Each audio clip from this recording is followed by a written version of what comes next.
I'm Sam Green, and today's topic is one of those where one word is enough to strike dread, to represent a decades-long campaign of delegitimization of Israel. The word is Durban, and that notoriety stems back to the UN Durban Anti-Racism Conference of 2001, which let rip a panoply of vitriol against Israel. And it's a bit of a zombie conference. It keeps coming back. This year, they're due to stage Durban IV, 20 years later. To understand quite how bad things were in 2001, the impact it's had over the years, and how damaging Durban IV could be, we have two outstanding contributors today, Baroness Deech and Professor Bayefsky. They'll each be addressing different aspects of the topic, and we're going to have plenty of time for questions. Please put those in the Q&A section. I won't identify questioners by name, as we're going to be posting this talk on our YouTube channel. Final bit of housekeeping.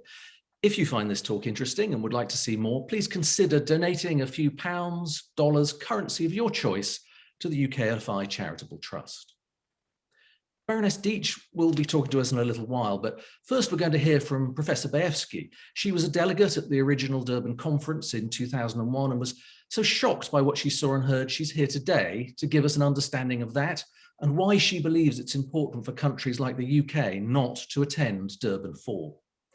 Professor Bayefsky is director of the Touro Institute on Human Rights and the Holocaust, president of Human Rights Voices, and has served on the Canadian delegation to the United Nations General Assembly and the UN Commission on Human Rights.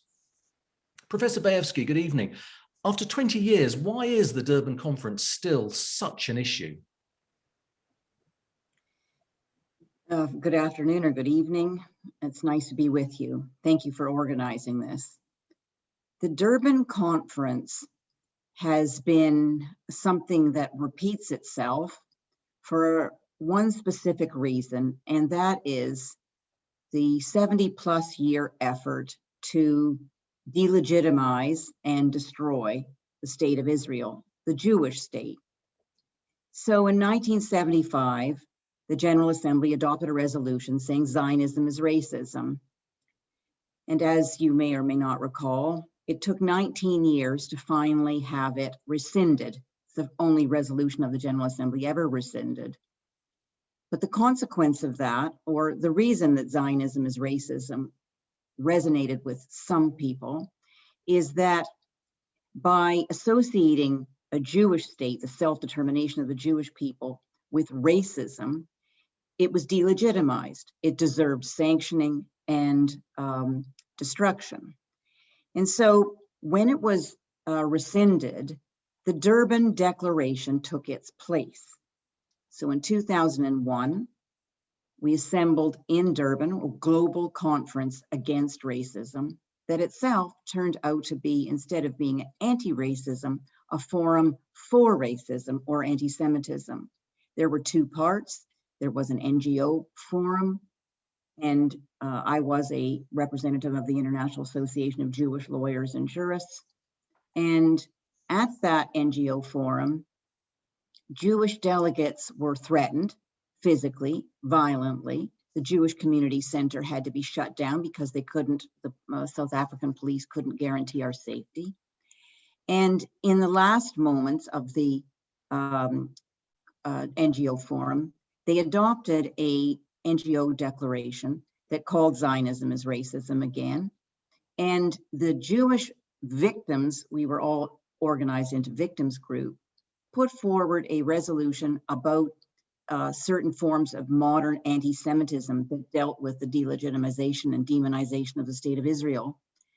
And our words were defeated by vote, were removed by vote, the only so-called victims caucus to be in that situation. We were then accompanied off the venue by South African police who were fearful of what would happen to us. So we left en masse. We had to leave.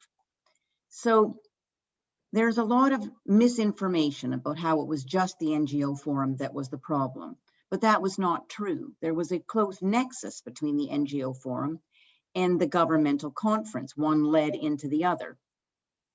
While the NGO declaration was not adopted in full by the governmental conference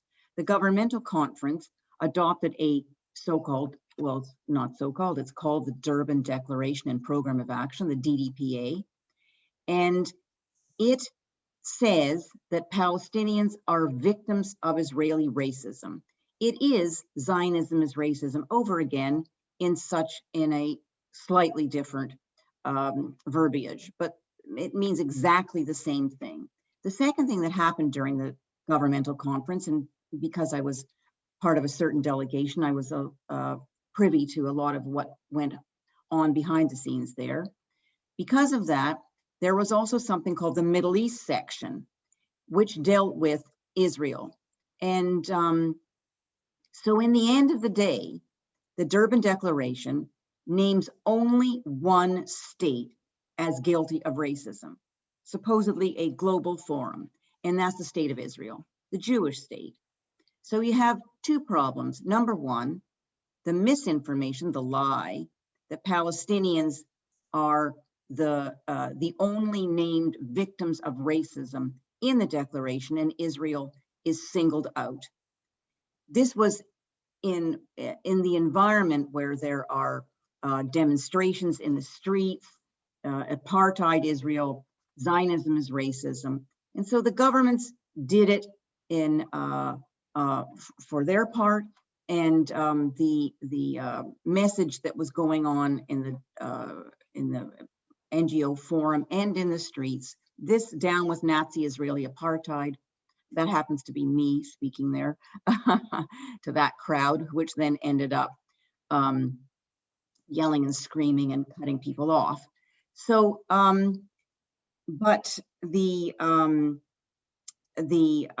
so Durban itself was, if you look at that, the martyr's blood irrigates the tree of revolution in Palestine. The violence was palpable. And I actually moved from the Durban to New York City 2 days before 9/11, and the relationship between the grotesque anti-Semitism and the violence 3 days later was obvious to anyone who had been in both places at the same within those days. So the United States got out along with Israel, and other countries did not. But the UN, so Durban itself was discredited by the language, the environment, and the words of the declaration itself. The United Nations decided that it would revisit it. It was with Nave Pillay. She was the UN High Commissioner for Human Rights. She was actually a native of Durban, South Africa, and ran a so-called Durban II, a Durban Review Conference in 2009. The person who opened the conference was Iranian President Ahmadinejad. He opened the conference by saying that, by questioning the Holocaust, the veracity of the Holocaust, and saying, in his words, I'm quoting him, that Zionists have ugly faces. Now, at that point in time, although many countries had decided to boycott already, namely United States, Germany, France, Australia, Canada, and so on, the British had decided to stay.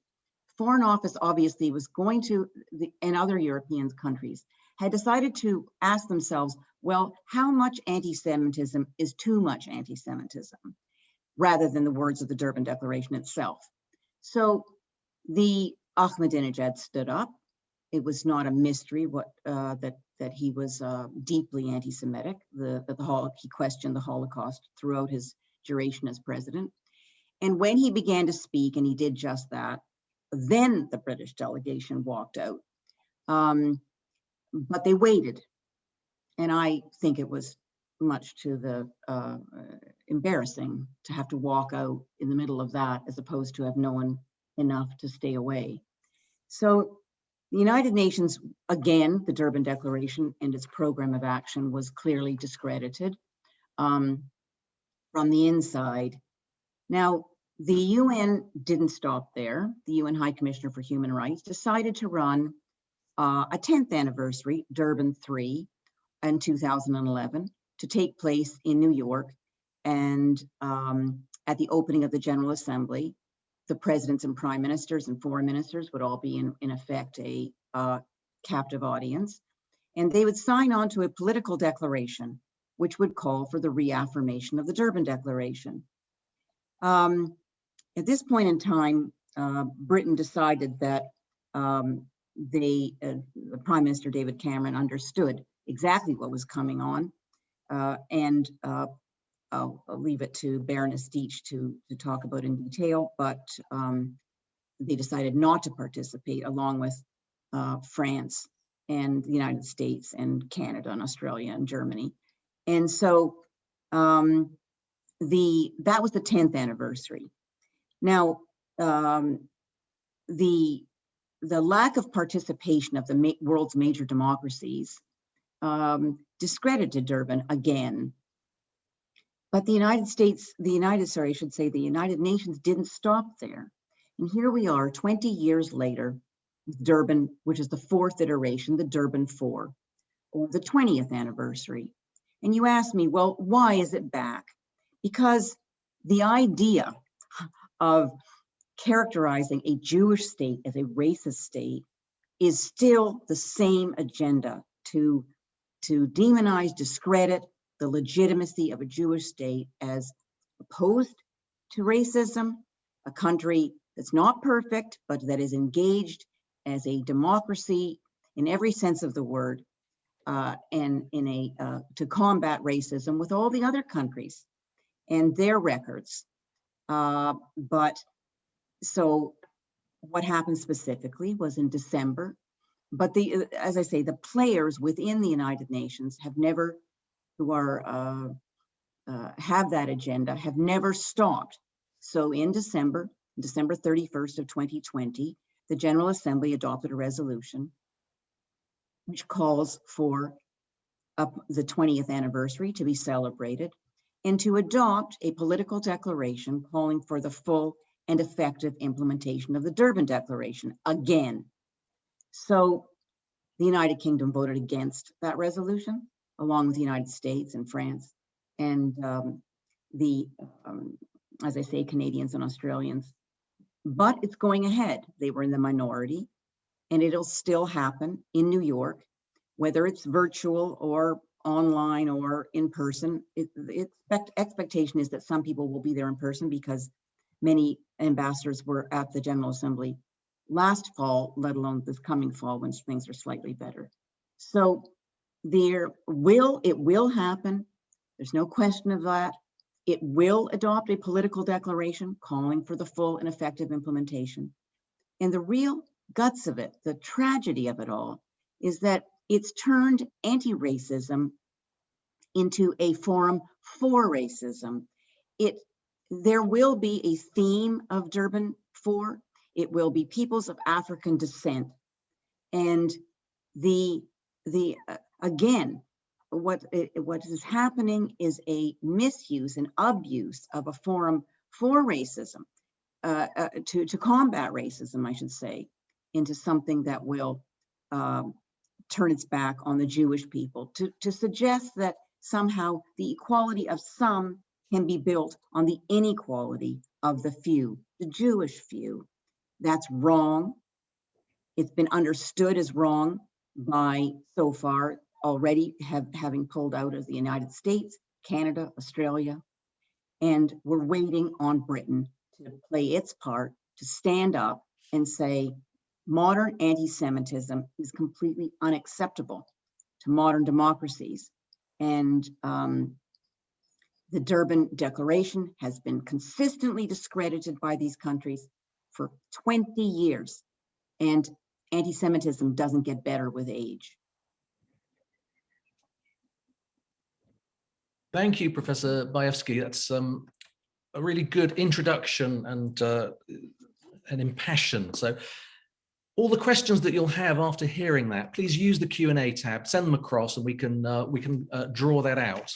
Just noticing the sun's come out all over me. We're now moving on to hear from Baroness Deech, more about the UK consequences, I suppose.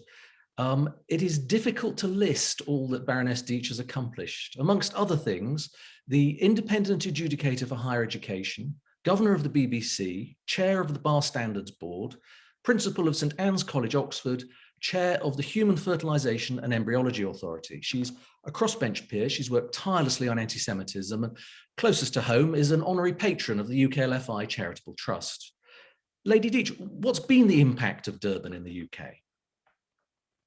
It has been considerable and complicated, as I'd like to tell you, and I'm glad to have the opportunity. First of all, I want to say that Durban 2001 has become a byword for the worst international conference behaviour, which will forever be associated with that city. Just as we think of Dallas and the assassination of JFK, Durban will always stand for bad anti-Semitic behaviour. It's infamous not only for the declaration that resulted, but for the incidents that Anne has just described that surrounded and infected the proceedings at that conference and in the city. South Africans and other attendees recall how the conference attracted people walking around with banners. Have you seen them in the photograph? The follow-up conference, Durban IV, will take place on the 22nd of September this year, marking the 20th anniversary of the Durban Declaration. The situation is changing as we speak, with a very welcome statement from the US State Department that the US will not participate in the next Durban conference because of its anti-Israel slant. Australia and Canada have also pulled out. We are now calling on the UK government to do the same, in conjunction with other countries that observe the rule of law and democracy and boycotted previous conferences. It's an honourable roll call of conferences, of boycotters of those earlier conferences. It was with great difficulty that the original Durban Declaration text in 2001 was amended to remove equations of Israel and racism, and the surrounding NGO events and interpretation thereafter nevertheless maintained that. But the real human rights deniers of this world are exonerated in Durban conferences, as they are in every branch of the United Nations.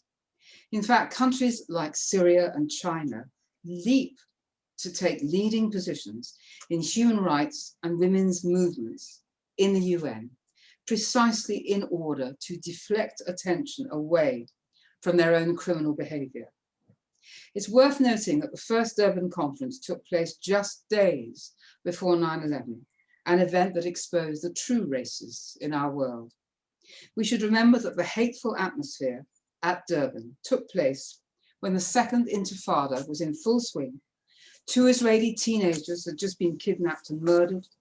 The Dolphinarium nightclub in Israel had just been bombed, as had the Sbarro pizza parlor. And days later, there was the Naharia train station bomb. Israel was under terror attack, and yet it was Israel that was being accused at Durban. How has this history played out in the UK? On a macro level, the last 20 years since Durban have seen anti-Semitism on the rise here, in the form of anti-Israelism. In general discourse about condemning racism, that never seems to include anti-Semitism. Famously, Jeremy Corbyn said he condemned all forms of racism, including anti-Semitism, thereby obliterating its unique status and the way it has transmogrified into hatred of Israel, a phenomenon described repeatedly by the late Chief Rabbi Sachs. It is the UK tendency now to blur all hatreds and genocides together and to avoid mentioning the word Jew and often anti-Semitism. One can attend webinars on the Holocaust and not hear the words Jew and anti-Semitism at all, while the speakers go on about nationalism, racism, war, intersectionality, or any other topical issue, leaving aside the history of the Jews and how anti-Semitism grew. This is the Corbyn technique. Racism and anti-Semitism are bad.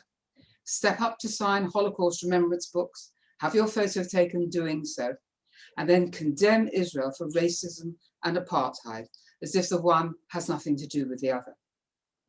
The utter perversion of the United Nations with its cover for the most evil and corrupt regimes and its ignoring of real victims, its one vote for each state, regardless of whether that state gives its own people the vote, its posturing and failure to keep the peace, could be said to have started with the Durban inversion.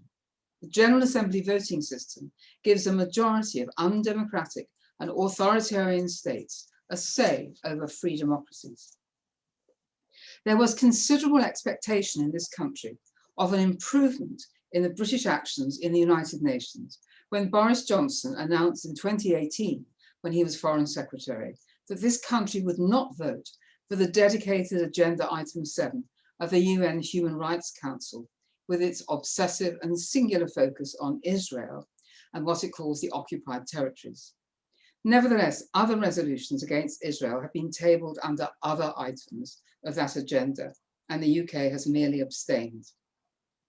It is deeply worrying and regrettable that the UK voted for 12 out of 17 resolutions singling out Israel in December 2020, abstained on 4, and voted against only 1.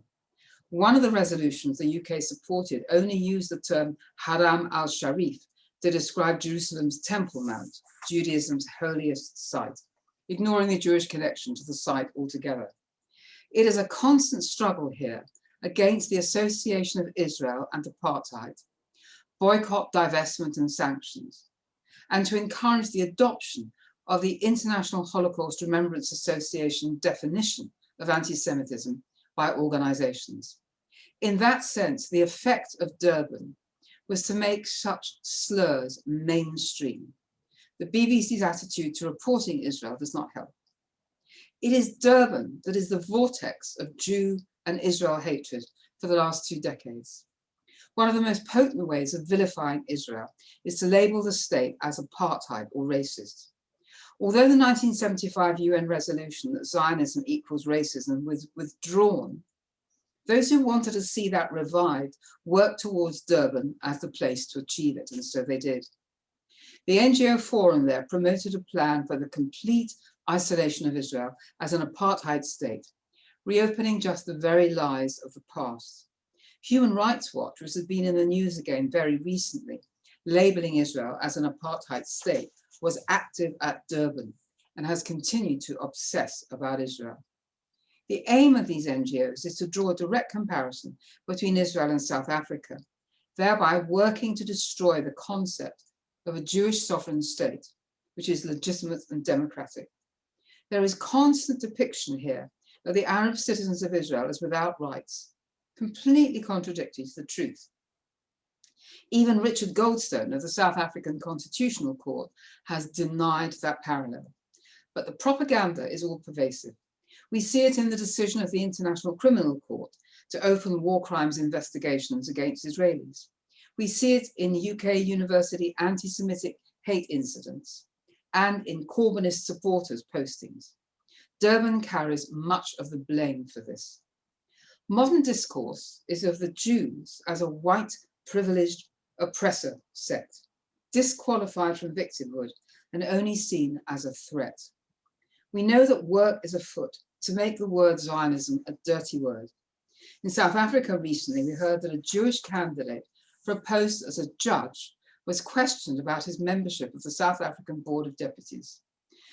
The South African Judicial Services Commission defended this questioning by saying that there were concerns that the Board of Deputies supports Zionism, which is viewed as a discriminatory form of nationalism and potentially in conflict with the values contained in the South African Constitution, and that objections to this judge have been received from the Black Lawyers Association.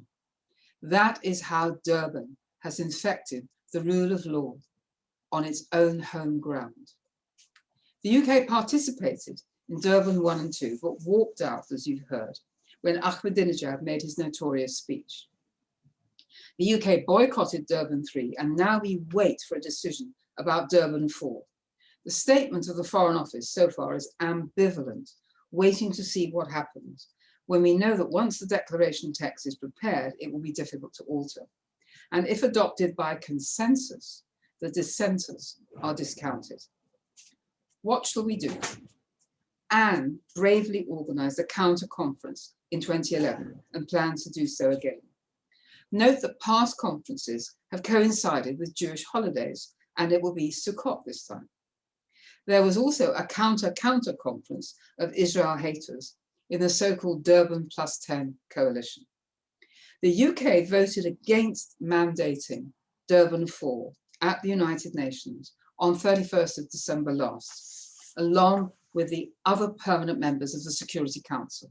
So it was inconsistent to see the UK as a signatory to the joint statement on countering racism and racial discrimination from the United Nations Human Rights Council on the 19th of March. That was led by the Biden administration. This makes the US boycott all the more surprising and welcome. Nevertheless, the current American administration, to my mind, poses an existential threat to Israel, with its abandonment of Afghanistan, return to funding UNRWA and the Palestinians, its return to the UN Human Rights Council, its appeasement of Iran, its going along with the view of white supremacy as a threat. The UK seems to be equivocating again.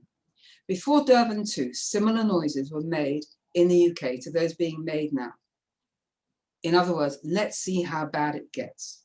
Although the UK walked out, it came back after Ahmadinejad's speech and signed on to the declaration of Durban II. In David Miliband's account of the 2009 episode, he being the Foreign Secretary at the time, the UK secured language, he said, in it on Holocaust remembrance and the fight against anti-Semitism. The UK stayed in that conference in order to fight against racism. But to walk out for one speech and then return is hardly a strike against the general tenor of the conference. It was more of a Sir Humphrey move, and the Brits will know what I mean by that. Potentially, the black racism focus of Durban forthcoming makes it difficult for the UK to resist. There is a call in this country and elsewhere for reparation for the evils of slavery and discrimination in the past, which finds an echo, more than an echo here, in association with Durban and other UN racism resolutions. The Durban Declaration recognized the transatlantic slave trade as a source of modern racism and urged the consideration of reparations for that trade. From this flows the highlighting of the issues of slavery and its profits, colonialism, genocide, and ill treatment of Black people today, all of which is valid. Hence the current preoccupation in Britain with decolonizing educational curricula, tearing down statues, and examining our guilt in relation to the slave trade. It will be a delicate matter for the UK to withdraw from the next Durban Conference, but to maintain its stance on settling these matters. We here will continue to question ministers. A public petition is being launched, and some MPs who signed an early day motion against earlier Durban conferences are still in office and have been asked to do the same again. Our two main communal organizations, the Board of Deputies, the Jewish Leadership Council, have asked the Foreign Secretary to withdraw. The US withdrawal, along with Canada and Australia, is good news. I hope it is the start of more realism on the part of the American administration and ours about the real anti-racist program that many of us would like to see in the Middle East. Thank you. Thank you, Baroness Deech, for that. We've had the questions coming in, and I'm going to kick off with a question for both of you. First of all, it's Baroness Deech was too modest to mention that it was her question which flushed out in the House of Lords, which flushed out the Foreign Office position, which I'm going to ask about now. There's been mention of other people pulling out. Professor Bayefsky, who has pulled out so far, and how have they pulled out? Because I know there's been focus on the way that some of those countries have pulled out. And then actually, before you start, I'm going to ask then Baroness Deech. I'm going to put Baroness Deech on the spot and ask her what she thinks will happen in terms of the UK. So, Professor Bayefsky. Well, I'm just going. The Biden administration said the following: They talked about the reason the United States is going to get out or has pulled out, the Durban's processes, anti-Israel sentiment, and their use as a forum for anti-Semitism. All right. The Australians said, this is the Prime Minister Scott Morrison last Thursday, our position is unchanged, a position we will not associate Australia with one side and contentious language that singles out Israel, or an event that champions such language, and even stronger, I do not accept that anti-Semitism cloaked in the language of human rights serves any justified purpose nor the cause of peace. And the Canadian spokesperson for the Global Affairs Canada, our Foreign Office, Canada is concerned that the Durban process has and continues to be used as a forum for anti-Semitism. So, and we join our allies, the United States and Australia, in saying a firm no to attendance. So that's what those countries have done. And I note that the Prime Minister, David Cameron, said in 2011, those aims of, we are committed 100% to tackling racism, both at home and abroad. But those aims cannot be met by accepting the invitation to attend the 10th anniversary. 10 years ago, the World Conference on Racism saw open displays of unpleasant and deplorable anti-Semitism. It would be wrong to commemorate those displays. Indeed, they should be condemned. And that's why the UK will play no part in this conference. That was 10 years ago. Nothing's changed.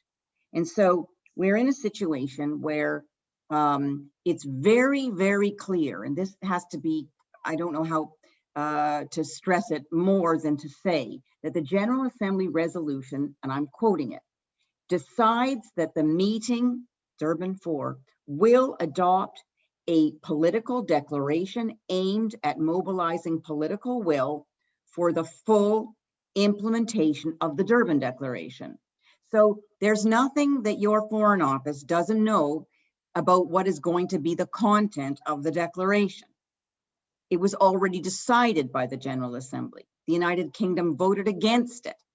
So the very idea that it is still contemplating staying in it, knowing what the content is going to be, at this point in time, when it's been so clearly articulated by the three of Britain's strongest allies, that as to what's the problem is and why it's antithetical to British values, is I have to say, is deeply disturbing.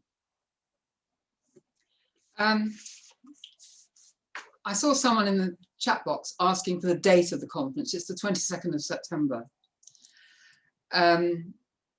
Now, why is Britain being so mealy-mouthed about this? The answer I got, and it's similar to an answer that the MP Theresa Villiers got when she asked in the Commons, was the UK is committed to combating all forms of racism. You see what I mean about not singling out anti-Semitism. It's always blurred.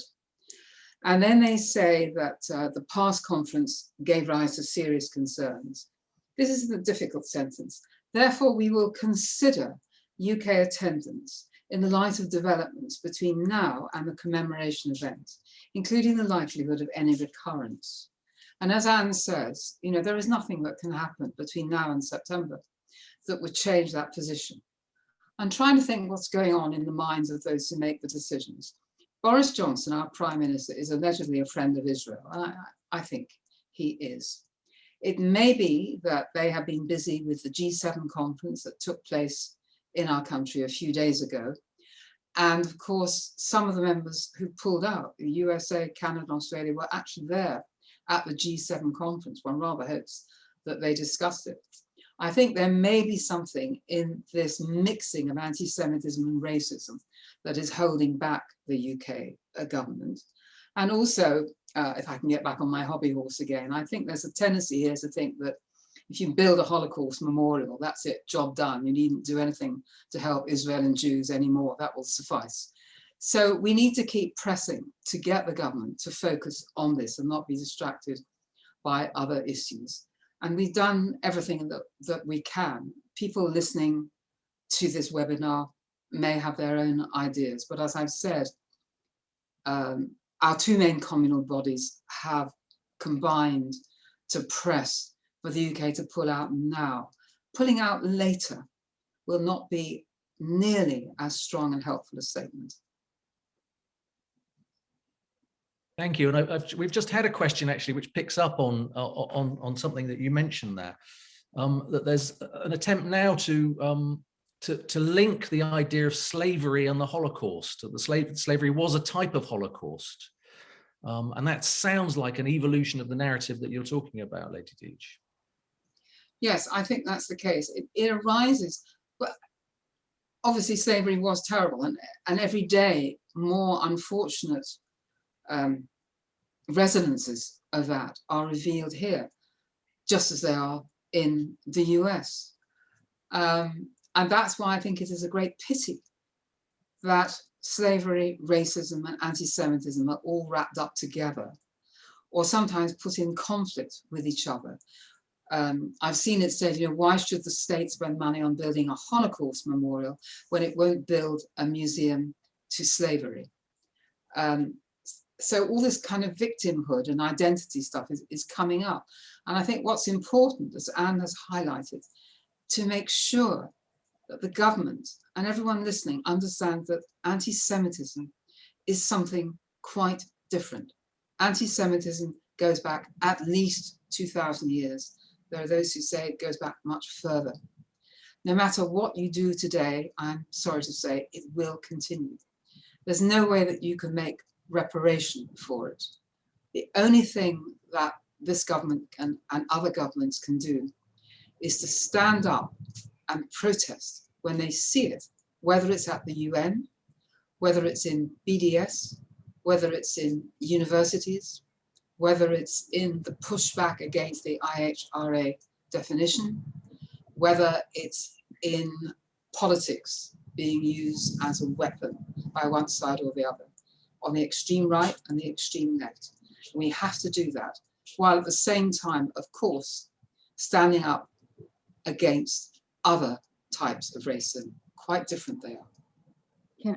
May I add, if there's something I think that should be clear about this, and that is the deeply cynical use of the supposedly anti-racism forum that Durban is.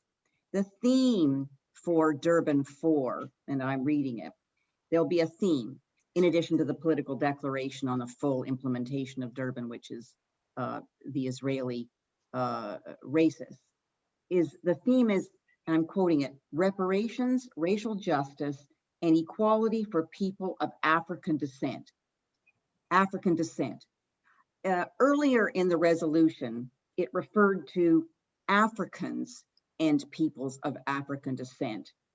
So, but when it came to organizing the 20th anniversary, it left out the words Africans and it says only peoples of African descent.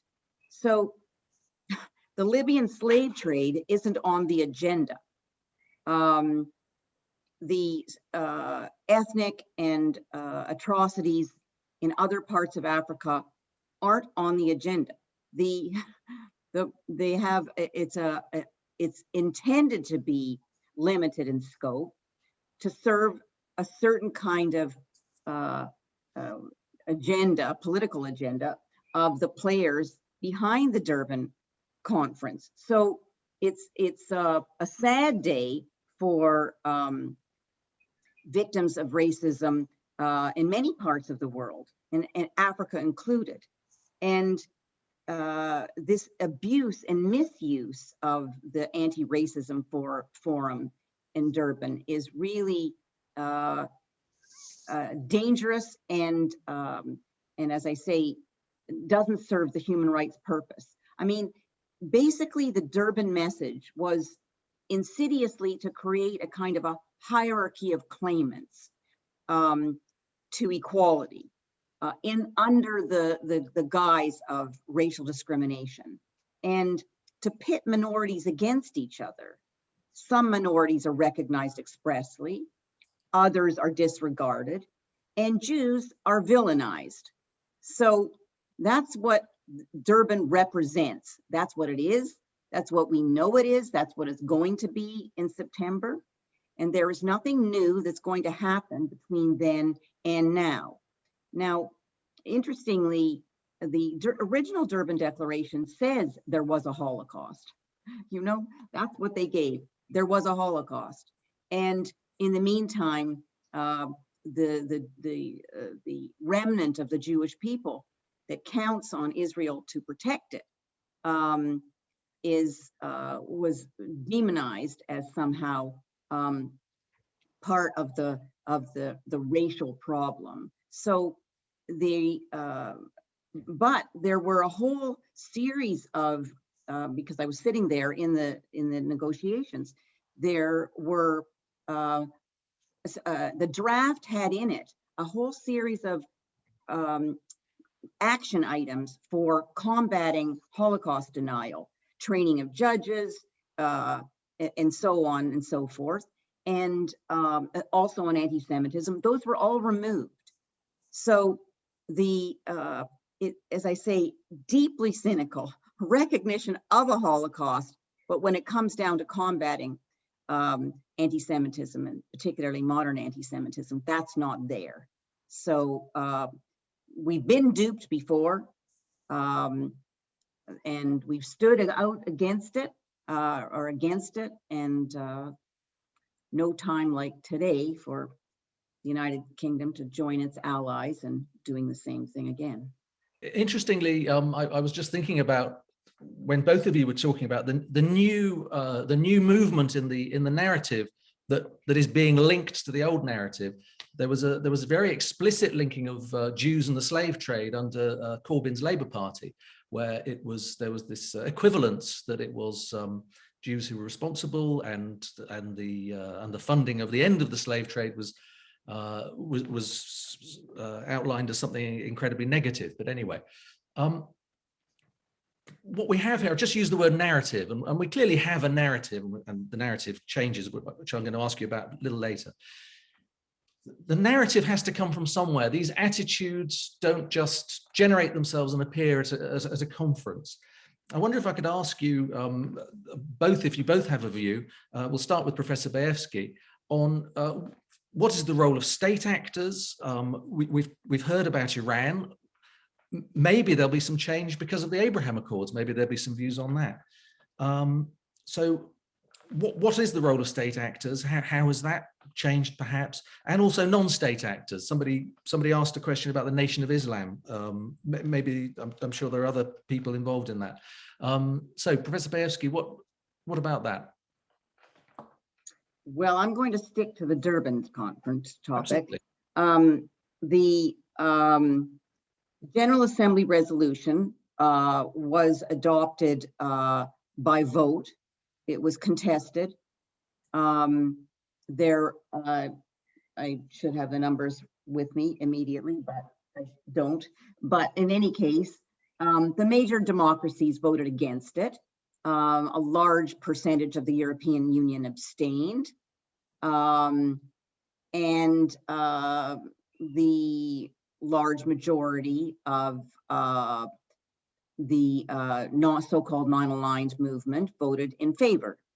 And but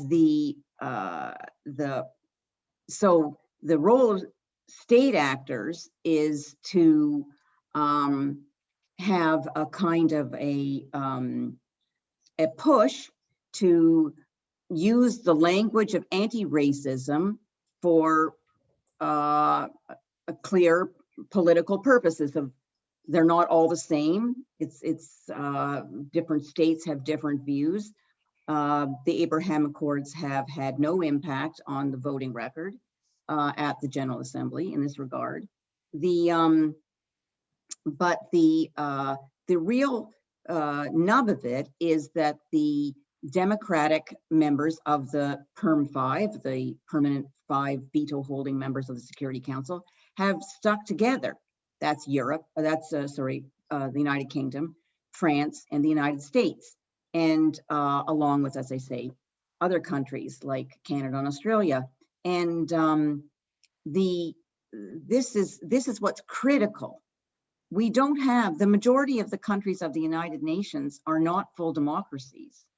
So that's the members of the Human Rights Council include some of the world's worst human rights violators, even though that's the United Nations highest ranking human rights body. So that's the reality of the UN. We can't win all our battles. We can do our best, our damnness to speak out about double standards, but wherever it appears across the UN system. But what we can do is make sure that that consensus we have among the world's leading democracies against the messaging of Durban, the vicious libel, the slander that a Jewish state is a racist state, is not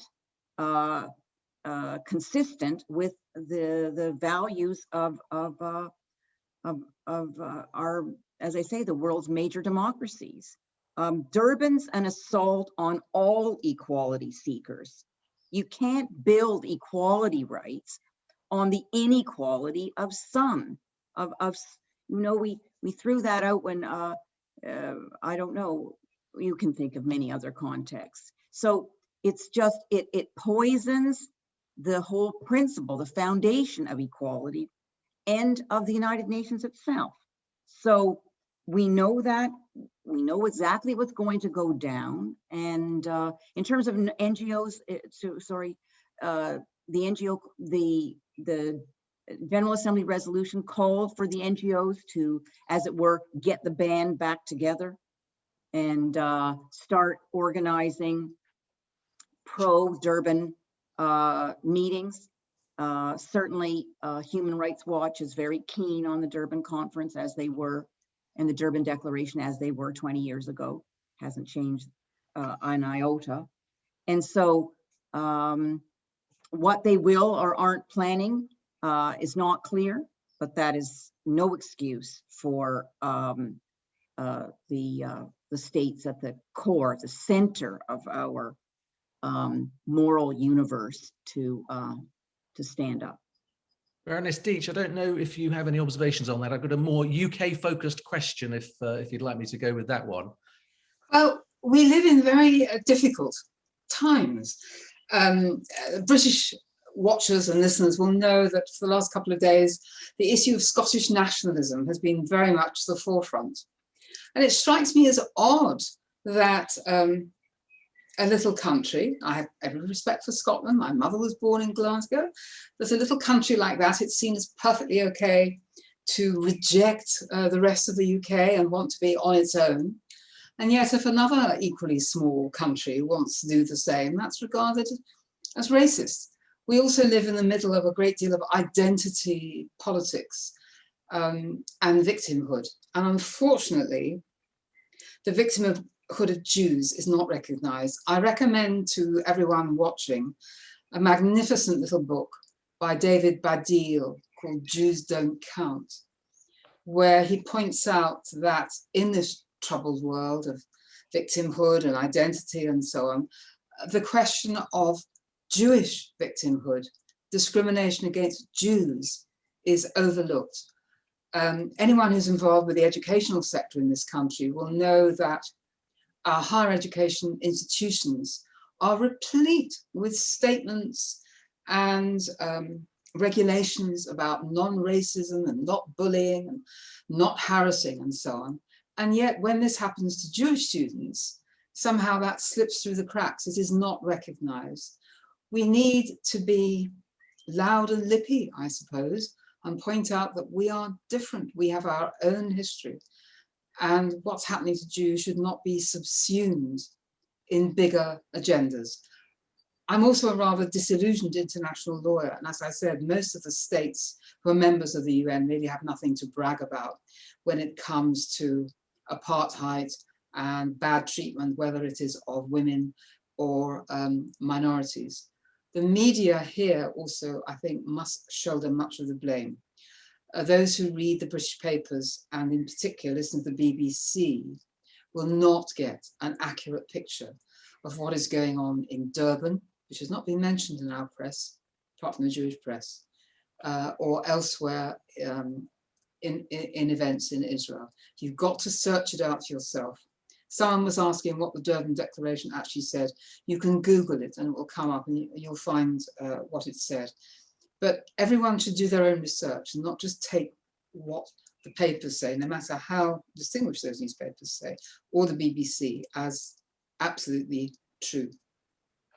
Well, I'm going to jump to a question I had about that actually. How, Israel is in the press at the moment, and we've got a webinar coming up on that on Thursday, which I'm going to be telling you a little bit about at the end. But my question that relates to this topic on that is, how do you think that Durban has framed the media narrative? Do you think it has, and has it? Baroness Deech, we start with you. They don't write about it very much. You need to do your research. I mean, I have not had any success, despite great efforts, in interesting our serious newspapers in the topic of Durban past or Durban forthcoming in September. But the narrative about slavery, racism, apartheid, BDS, which I think is rooted in Durban 2001, has been very prevalent in our press. The Guardian has a lot to answer for. In the last few days, the Guardian newspaper has been reviewing the mistakes it said it's made in its 200-year history. To my shame and horror, the Guardian says that one of the mistakes it made was to back the Balfour Declaration. Can you imagine? Let that sink in. The Guardian, presumably, would rather not have had Israel founded. To which I always say, if Israel had been established just 10 years earlier, 1938, when it was being blocked by the British mandate, the British closing the gates of Palestine. If Israel had existed in 1938, think how different history might have been. Think what a haven there might have been for Jews escaping from Europe. To find the Guardian backing that and some of the disgusting cartoons they come up with. Again, I think this has a lot to do with that Durban narrative of, you know, there are victims and there are those who oppress the victims. Professor Bayefsky, that's a very moving image actually that Baroness Deech has come up with. But in your terms, how do you see how Durban has framed the media narrative over the years? Well, I think the point is that racism is a global problem, that Israel does not expect and has never put itself forward as being a perfect state, that human rights violations happen everywhere, whether it's Canada or Britain or Israel. And so Israel has never said it's devoid of racism or racial intolerance, but that's not what Durban is about. Israel would also say that Arab citizens have the right to vote and have become judges of the Supreme Court and ambassadors and have more rights, democratic rights, than in any Arab state. So that, but setting all that aside, that's not what Durban says. Durban is not universal in its reach. It doesn't look carefully at all countries and ask the same hard questions and demand the same responsibilities. It targets, it singles out, it identifies, it smears only one country in the world as racist. That's Israel, according to the Durban Declaration. And that in itself is racism, is modern anti-Semitism. It's the very inverse of equality, of equal rights. And I reminded of the UN Charter, which says at the beginning, I'm reading it, the preamble, We, the peoples of the United Nations, determined to reaffirm the equal rights of men and women and of nations large and small. That's the inverse of the Durban Declaration. The Durban Declaration doesn't talk about Palestinian racism. It doesn't talk about Hamas's covenant, which says, as many of you know, the day of judgment will not come about until Muslims fight the Jews, killing the Jews when the Jew will hide behind stones and trees. There is a Jew behind me, come and kill him, etc., etc. The Zionist plan is limitless, and now on it goes. The anti-racist, so-called anti-racism Durban Declaration doesn't say anything about the Jewish victims mortally affected by Palestinian racism, because combating racism isn't the point when it comes to Jews. The point is demonizing the state of Israel, the Jewish state. It's about promoting racism and selling it as combating racism. So we understood that for a long time, beginning with Zionism as racism back in 1975 and the false analogies of Israel to apartheid South Africa. And this, the fact that it's tried to be repeated isn't the surprise. This is the political warfare, the legal warfare, the lawfare. The surprise is that it's taking, you know, the home turf of free speech and to get to be taking so long to pull out, and that's what we're waiting for. Okay, I'm noticing the time there. We're running out. I apologize if we haven't had a chance to ask all the questions. I've tried to sort of put many of the points in the questions I've asked. I'd like to move on to a question about UK focused, and it's a linking of lots of different points that have been made. One was that the British government have just had a great electoral success, the Conservative government, and is there a possibility that will embolden them into doing what they think they should do rather than what they think other people are telling them to do, as in they should pull out? There's also been a racism report in the UK that has exposed some sensitivities. Do you think that is playing into it? And could there be an upside of the UK attending? Could they contribute more by being there than by leaving, which is one of the views? Baroness Deech, should we start with you on that? I can't see any upside in the British government attending at all, because just walking out or just being there and not being very cooperative will not cut the mustard. That won't do. I don't think the recent election victory makes much difference either, because Durban simply hasn't cut through here. It hasn't made much of an impact compared to the discussions about slavery and Scottish nationalism and all the rest of it. I would prefer to emphasize, rather than racism, self-determination. I think it's high time we all spoke more about self-determination. You could say, like it or not, that Brexit was about self-determination. Scottish nationalism is about self-determination. Self-determination is a principle that should operate all over the world. And there are many countries that are fully or partly occupied that we just forget about. Cyprus and so on. And I think we have to keep going on about Jewish self-determination. That is what matters. And also, I think we have to remember the so perceptive statement of the late lamented Chief Rabbi Sachs. He said, anti-Semitism keeps mutating. First of all, centuries ago, it was our religion. Then it was our race. And now it is our state, the only Jewish state in the world. An attack on the existence or the legitimacy of Israel is beyond any doubt anti-Semitism and an attack on Jewish self-determination.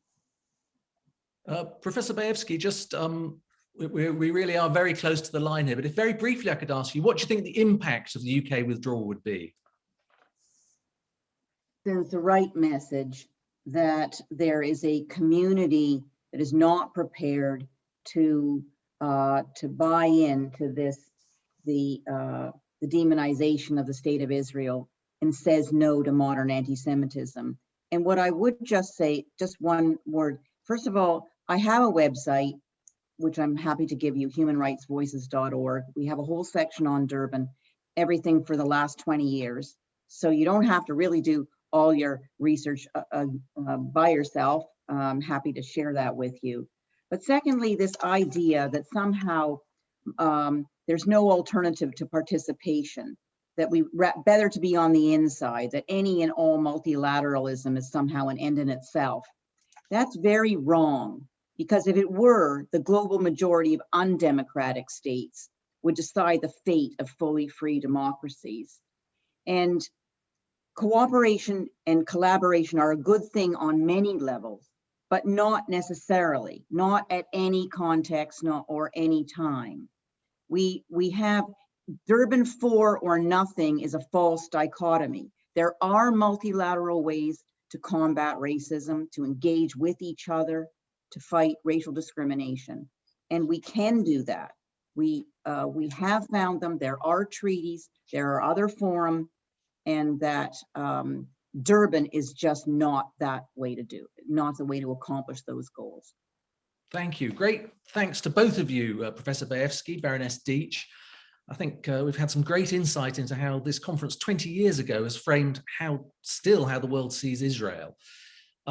We've used up an hour of your time, but just a couple of final points. We've got an additional webinar coming up very soon on the Thursday, the 13th of May, on Sheikh Jarrah, what's going on in Jerusalem at the moment, the current disturbances. That's going to be at 5 p.m. UK time, and that's going to be with Professor Avi Bell and Natasha Hausdorff, and apparently there are going to be details on the UKLFI Charitable Trust Facebook page. And then not much longer after that, there's another talk with Anne Hertzberg of NGO Monitor on UN resolutions and the ICC, and that's on the 23rd of May. Thank you to both our contributors today, and thank you for joining us for the UKLFI Charitable Trust webinar. Thank you. Thank you.